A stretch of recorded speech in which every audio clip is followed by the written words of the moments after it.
जी हाँ भाई आज ये बहुत ही खुशी का अवसर है कि पूरे देश और पूरी दुनिया के सनातन धर्म को मानने वालों के लिए खुशखबरी है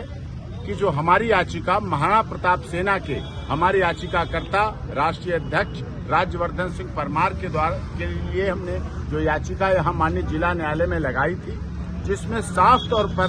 कहा गया था और वो हमारी याचिका 2022 में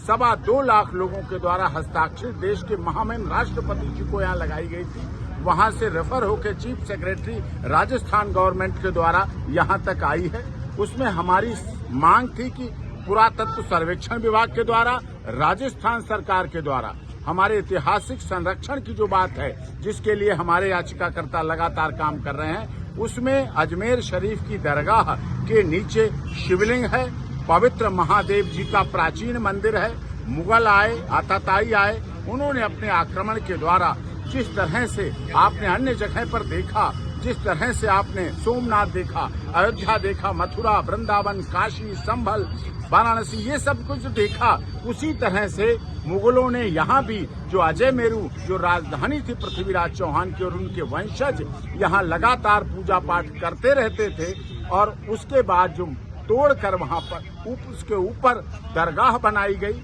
उसके द्वारा धर्म परिवर्तन, जो बड़े पैमाने पर धर्म परिवर्तन किया गया, वो इस बात का उदाहरण है। और आज माननीय जिला न्यायालय ने हमारी याचिका को मंजूरी देकर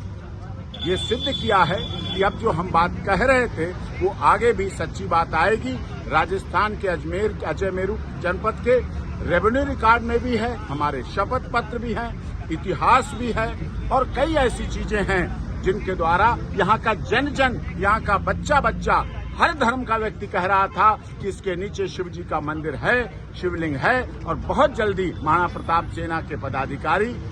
गंगा जल लेके संगम से गंगा यमुना सरस्वती का जल तथा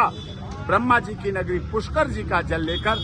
हमारी इच्छा है कि हम वहां शिवलिंग पर जल अर्पित करें, जिससे सनातन धर्म का पुनरुत्थान, जागृति हो। उस समय मुगल थे, उन्होंने अपने आतंक, आताताई के बल पर हमारे धार्मिक स्थानों पर कब्जा किया, तोड़ फोड़ की, हमारे धार्मिक धर्म परिवर्तन बड़े स्तर पर कराया। लेकिन अब समय बदला हुआ है, हमें अपने इतिहास को संरक्षण करना है। महाराणा प्रताप सेना लगातार इतिहास को संरक्षण करने के लिए पूरे देश में लड़ाई लड़ रही